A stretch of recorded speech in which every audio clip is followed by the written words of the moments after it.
Hello friends, welcome back to my channel Ariful Islam. আচ্ছা share মাৰ্কেটত এটা মন্দা অৱস্থা চলি আছে আমি সকলোৱে জানো যে শেয়াৰ মাৰ্কেটত আজি মন্দা অৱস্থা চলি আছে আৰু আমি যিবিলাকে ইনভেষ্টমেণ্ট কৰিছোঁ for a long term investment কৰি আছোঁ এই লাষ্ট 6 মাহ 6 মাহ বা 7 মাহ বা এবছৰৰ পৰা আমাৰ ইনভেষ্টমেণ্টবিলাক আমি গ্ৰ' কৰিব পৰা নাই আমাৰ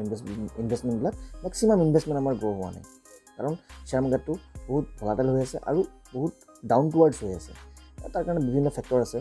আৰু যিবিলাক অলৰেডি আমি ডিছকাশ্যন কৰিছোঁ মোৰ ভিডিঅ'ত মই ডিছকাশ্যন কৰিছোঁ আৰু এটা লাষ্ট ভিডিঅ' এটা মই বনাইছিলোঁ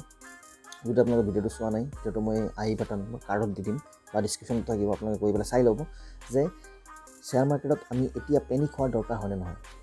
আৰু তাত মই গোটেই এনালাইচিছখিনি বহুত ধুনীয়াকৈ কৈ দিছোঁ যে আপোনালোকে পেনিক নহ'ব আজি মই এই ভিডিঅ'টো লৈ আহিছোঁ যে শ্বেয়াৰ মাৰ্কেটত আপোনালোকে ক'ত আৰু আমাৰ ইনভেষ্টমেণ্ট অপৰচুনিটি আছে মই 2-3-4টা মানৰ শ্বেয়াৰৰ নাম ক'ম য'ত আপোনালোকে ইনভেষ্টমেণ্ট কৰিব পাৰিব আৰু ইনভেষ্টমেণ্ট কৰি পেলাই আৰু আপোনালোকৰ ৱেলথটো আৰু বেছি গ্ৰ' কৰিব পাৰিব ঠিক আছে তো আপোনালোকে ভিডিঅ'টো স্কিপ নকৰিব ভিডিঅ'টো সম্পূৰ্ণ চাওক তেতিয়াহে মোৰ গোটেই পইণ্টবিলাক আৰু গোটেই যিবিলাক ষ্টক মই মোৰ নিজৰ পাৰ্চনেল ভিউ যিবিলাক দিম মই আপোনালোকৰ আগত আপোনালোকে গোটেইখিনি ডিটেইলছ কম পায় ঠিক আছে বলক আমি ভিডিঅ'টো আৰম্ভ কৰোঁ তেতিয়াহ'লে ফ্ৰেণ্ডছ শ্বেয়াৰ মাৰ্কেটত এতিয়া এটা মন্দা অৱস্থা চলি আছে শ্বেয়াৰ মাৰ্কেটত এটা ভয় চলি আছে আৰু বহুত চেলিং প্ৰেছাৰ চলি আছে ডাঙৰ ইনভেষ্টৰবিলাকে চেল কৰি আছে ডাঙৰ ফৰেন ইনভেষ্টৰ যিবিলাক আছে FII বুলি কয় বা HNI বিলাকো চেল কৰি আছে কাৰণ আমাৰ ৱৰ্ল্ডটো এটা ৰিচেশ্যনৰ ফালে গৈ আছে নহয় কিন্তু লাষ্ট দুদিনৰ পৰা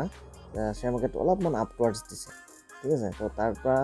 হ'লেও আমাৰ যিবিলাক লছ হৈছে অলৰেডি সেইবিলাক আমাৰ দুদিনতো ৰিকভাৰ হোৱা সম্ভৱ নহয় কাৰণ অলৰেডি 2 সপ্তাহতকৈ বেছি হ'ল শ্বেয়াৰ মাৰ্কেটটো নেগেটিভত চলি আছে শ্বেয়াৰ মাৰ্কেটত চেলিং প্ৰেছাৰটো বেছি হৈ আছে যি কি নহওক তো এইটো কাৰণে কি হ'ল যে কিছুমান ডাঙৰ ব্লু চিপ শ্বেয়াৰ্ছ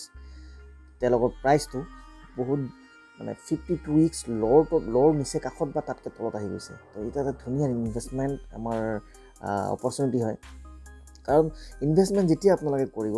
মই বাৰে কৈছোঁ আপোনালোকে ইনভেষ্টমেণ্টটো কিন্তু লং টাৰ্মৰ কাৰণেহে চিন্তা কৰিব ঠিক আছে যেনে 1 বছৰতকৈ বেছি মানে 2 বছৰ 3 বছৰ বা 5 বছৰৰ কাৰণে মানে আপোনালোকে যদি ইনভেষ্টমেণ্ট পিৰিয়ডটো ৰাখে তেতিয়াহ'লে তাৰ পৰা আপোনালোকে এটা ৱেল্থ ক্ৰিয়েশ্যন কৰিব পাৰিব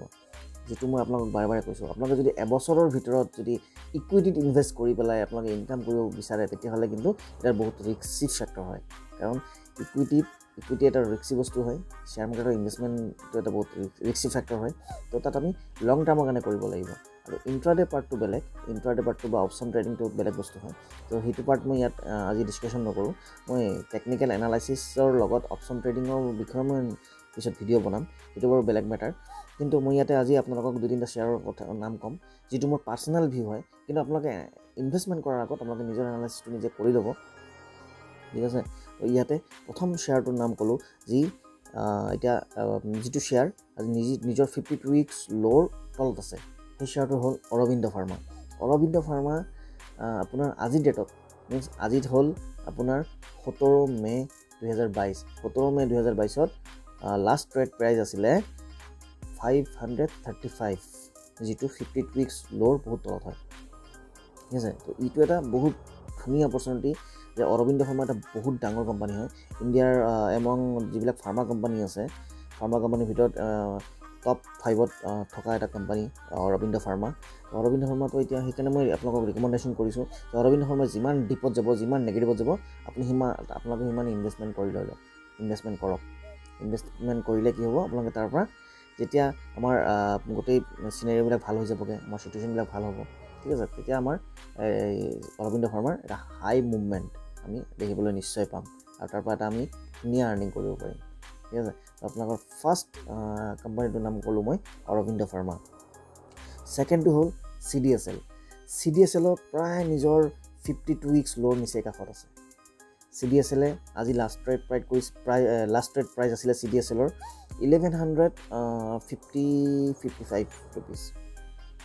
ঠিক আছে তো CDSLটো আপোনালোকে এটা ধুনীয়া অপৰচুনিটি আপোনালোকে ল'ব পাৰে CDSL এটা বহুত হাই পাৱাৰ হাই পটেঞ্চিয়েল থকা এটা শ্বেয়াৰ হয় CDSLক আপোনালোকে কনচিডাৰ কৰিব পাৰে কিন্তু মই আপোনালোকক কৈছোঁ যে এইটো মোৰ পাৰ্চনেল ভিউ এইটো মই ইনভেষ্টমেণ্ট কৰিছোঁ সেইটো কাৰণে মই আপোনালোকক কৈছোঁ কিন্তু আপোনালোকে এনালাইচিছটো নিজাকৈ কৰিব কাৰণ এইটো এটা ৰিকমেণ্ডেড ভিডিঅ' নহয় ঠিক আছে পিছত আপোনালোকে মোক ক'ব পাৰে নহয় যে ছাৰ আপোনালোকে কৈছিলে যে CDSLটো আপোনালোকে ল'ব আমি ল'লোঁ কিন্তু CDSL ডাউন গ'ল চাওক শ্বেয়াৰ মাৰ্কেটটোতো কোনো মানে কি কৰিব নোৱাৰে যে ডিটাৰমাইন কৰিব নোৱাৰে বা কোনো এজামশ্যন কৰিব নোৱাৰে যে আজি ইমান দূৰ যাব বা এইটো শ্বেয়াৰ ইমানত ল'ব পাৰিব টোটেলি এইটো ছাপ্লাই ডিমাণ্ডৰ ওপৰত আৰু এক্সটাৰ্নেল ফেক্টৰৰ ওপৰত ডিপেণ্ড কৰে শ্বেয়াৰ মাৰ্কেট এক্সটাৰ্নেল নিউজৰ ওপৰত মানে ডিপেণ্ড কৰে তো ইনভেষ্টমেণ্টটো আপোনালোকে নিজৰ ৰিস্কত কৰিব লাগিব ঠিক আছে ইয়াতে মই কেইটামান ভাল হাই ভলিউম ধুনীয়া আপোনাৰ হাই পটেঞ্চিয়েল থকা শ্বেয়াৰৰ নাম মই আপোনালোকক কৈ আছোঁ ঠিক আছে থাৰ্ডটো আপোনালোকে কৰিব পাৰে ডক্টৰ ৰেড্ডি ফাৰ্মা ছেক্টৰ বহুত ডাউন চলি আছে আৰু যিবিলাক শ্বেয়াৰ বহুত ওপৰত আছিলে সেইবিলাক শ্বেয়াৰ এতিয়া আজিৰ ডেটত বহুত তলত নামি গৈছে শ্বেয়াৰ প্ৰাইচ আপোনালোকে এইবিলাক এটা অপৰচুনিটি লং টাৰ্মৰ কাৰণে এইবিলাক অপৰচুনিটি হয় এই অপৰচুনিটিবিলাক লাষ্ট টাইম আহিছিলে কৰোণাৰ সময়ত যেতিয়া প্ৰথম কৰোণাটো আহিছিলে 2019ত এই কৰোণাৰ সময়ত 1920 যিটো আহিছিলে ফাৰ্ষ্ট কৰোণা COVID-19ত তেতিয়া এইবিলাক অপৰচুনিটি আহিছিলে এই অপৰচুনিটিবিলাক যোনে গ্ৰেপ কৰিছে আজি যেতিয়া তেওঁলোকে মোটা অংকৰ ৱেল্থ তেওঁলোকে জেনেৰেট কৰিছে বা তেওঁলোকে নিজৰ টকাখিনি গ্ৰ' কৰিছে তো তেনেকুৱা COVID-19ৰ দৰে নাহিলেও কিন্তু এতিয়া COVID-19ৰ দৰে মিনছ COVID-19ৰ ওচৰে পাজৰে কিছুমান শ্বেয়াৰ প্ৰাইচ আহি গৈছে তো সেইবিলাক আপোনালোকে ল'ব পাৰে এই শ্বেয়াৰ ভিতৰত থাৰ্ড শ্বেয়াৰটো মই সেইকাৰণে ক'লোঁ যে ডক্টৰ ৰেড্ডিছটো বহুত তলত আছে আপোনালোকে ডক্টৰ ৰেড্ডিছটো লৈ লওক এৰাউণ্ড 3,880-90 কাষত আছে ডক্টৰ ৰেড্ডিছ পাৰ শ্বেয়াৰ প্ৰাইচ এইটো এটা ভাল অপৰচুনিটি তেনেকৈ আৰু এটা শ্বেয়াৰ প্ৰাইচ কম মই আপোনালোকৰ ডিমাৰ্টটো আপোনালোকে ল'ব পাৰে ঠিক আছে ডিমাৰ্টটো 3,900 এৰাউণ্ড 4,000ৰ কাষে আছে ডিমাৰ্টটো এটা বহুত হাই পটেঞ্চিয়েল শ্বেয়াৰ হয় আৰু ডিমাৰ্টটো জানেই আমাৰ কাৰ হয় ৰাধাকৃষ্ণ দামানীটো জানে এজন জায়েণ্ট হয় শ্বেয়াৰ মাৰ্কেটৰ আপোনালোকে ডিমাৰ্টটো আপোনালোকে কনচিডাৰ কৰিব পাৰে তো এইকেইটাই শ্বেয়াৰৰ কথা মই ক'লোঁ আৰু বহুত শ্বেয়াৰ আছে লিষ্টখনটো বহুত দীঘলীয়া হৈ যাব পাৰে আপোনালোকে এনালাইচিছ নিজৰ কিহত কৰিব আপোনালোকে মুথুত ফাইনেন্সতো ইনভেষ্ট কৰিব পাৰে মুথুত ফাইনেন্সটো বহুত ডাউন হৈ আছে ঠিক আছে মুথুত ফাইনেন্সটো এটা বহুত ডাঙৰ কোম্পানী হয় তো মুথুত ফাইনেন্সটো 1170-80 আশে পাশে আছে এইটো আপোনালোকে এটা ইনভেষ্টমেণ্টৰ চাব পাৰে ঠিক আছে তেনেকৈ বাজাজ ফাইনেন্সটো বহুত তলত আছে তো এইবিলাক বাজাজ ফাইনেন্সটো বহুত হাই ভলাটাইল হয় তো সেইটো আপোনালোকৰ যদি ৰিস্ক ফেক্টৰটো কিমান হয় তাৰ ওপৰত ডিপেণ্ড কৰিব আপোনালোকে কিমান ৰিস্ক ল'ব পাৰে নিজৰ টকাখিনিৰ ওপৰত তাৰ ওপৰত ডিপেণ্ড কৰিব এইকেইটা শ্বেয়াৰৰ কথা মই আপোনালোকৰ আগত ডিছকাশ্যন কৰিলোঁ যদি আপোনালোকে নিজে ৰিস্ক ল'ব পাৰে যে মই নিজৰ ইনভেষ্টমেণ্টখিনি মই 2 বছৰ বা 3 বছৰৰ কাৰণে মই ইনভেষ্টমেণ্ট কৰিম তেতিয়াহ'লে আপোনালোকে নিশ্চয় ইনভেষ্টমেণ্ট কৰিব পাৰে আদাৰৱাইজ আপোনালোকে যদি কুইক ইনভেষ্টমেণ্ট এইটো মই আপোনালোকক ছুইং ট্ৰেডিঙৰ কাৰণে কোৱা নাই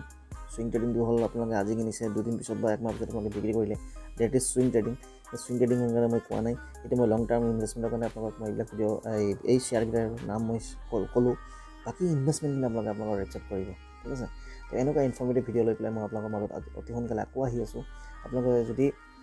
মোৰ ভিডিঅ'বিলাক ভাল পাইছে তেতিয়াহ'লে মোৰ চেনেলটো ছাবস্ক্ৰাইব আৰু লাইক বাটনটো ক্লিক কৰি দিয়ক আৰু সকলোৰে মাজত কথাখিনি শ্বেয়াৰ কৰক চাওক আপোনালোকে যদি এটা লাইক কৰে বা শ্বেয়াৰ কৰে তেতিয়াহ'লে মোৰ আৰু বেছি মটিভেশ্যন পাওঁ নতুন ভিডিঅ' লৈ পেলাই আহিবলৈ কাৰণ এটা ভিডিঅ' বনাবলৈ বহুত কষ্ট হয় বহুত ষ্টাডি কৰিব লাগে